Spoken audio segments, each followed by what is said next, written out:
안녕하세요. 연세화병원 정형외과 강 원장입니다.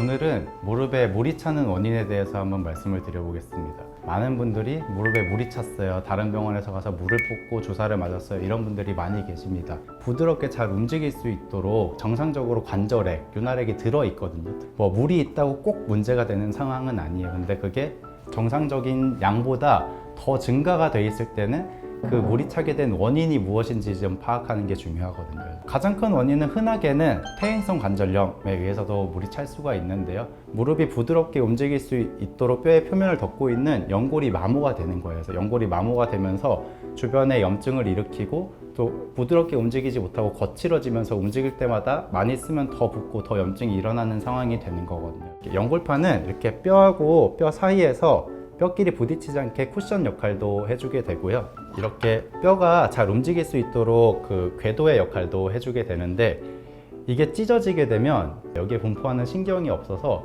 찢어진 것 자체로는 통증을 느끼지 못하지만, 찢어진 게 제자리에 있지 않고 주변 조직을 계속 찌르고 자극하면서 기계적인 자극에 의해서 염증이 일어나서 물이 차기도 합니다. 대부분 젊으신 분들은 다쳐야 붓고요. 크게 다치지 않고도 차는 경우가 있는데, 대표적인 원인은 통풍이 있을 수가 있어요. 통풍은 요산 수치가 높아져서 고요산 혈증에 의해서 피를 타고 요산 결정들이 돌아다니게 되는데, 그게 관절에 침착이 되고 관절에 염증을 일으키게 되면 그거에 의해서도 이제 물이 차고 붓는 원인이 될 수가 있습니다. 이제 연세 좀 있으셔서 퇴행성 관절염이나 연골판에 손상이 이제 있으신 분들은, 그런 분들은 큰 이제 외상 없이도 일상생활에서도 부어서 오시기도 하고 그렇습니다. 또 다른 원인은 류마티스? 그거는 퇴행성은 아니지만 이제 면역질환, 전신염증성 질환으로서 이제 관절에 염증이 생기는 경우인데, 면역적인 요인에 의해서 염증이 유발이 되기 때문에 류마티스 관절염도 무릎에 물이 찰 수 있는 원인 중에 하나가 될 수 있고요. 물이 찼을 때는 대표적으로는 육안으로 보기에도 반대쪽에 비해서 부었습니다 해서 오시는 경우들도 있고요. 펴는 것도 그렇지만 굽히는 게 특히나 안 되거든요. 여기 압력이 높아져서 굽히는 동작이 많이 힘들어지는 경우에는 이제 물을 좀 뽑아드리는 게 증상의 좀 호전을 위해서 필요할 수도 있습니다. 그럼 어떻게 뽑아요? 물리적으로 천자를 해서, 바늘로 천자를 해서 뽑아내야 되는데, 모형에서 보면은 여기 바깥쪽에 슬개골과 여기 대퇴골 활차 여기 중간으로 해서 여기로 들어가는 공간이 제일 넓고 덜 아픈 부위거든요. 그래서 여기로 들어가서 물을 뽑게 되고, 몸에서 보여드리면 슬개골이 이렇게 있으면 여기 바깥쪽으로 해서 물을 뽑게 돼요.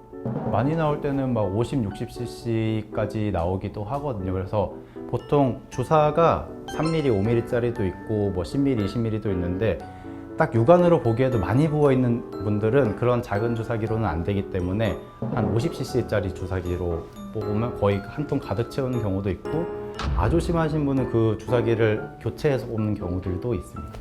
너무 많이 부어있으면 그거 자체로 아프고 불편하기 때문에 증상의 호전을 위해서 뽑는 경우들도 있는데, 물이 찬 거는 그 자체로 큰일이 난 게 아니고 그게 왜 찼는지, 그게 중요하거든요. 그래서 MRI나 관절액을 뽑은 거를 검사를 보내거나 해서 이게 차게 된 원인이 무엇인지를 파악하는 것이 가장 중요합니다.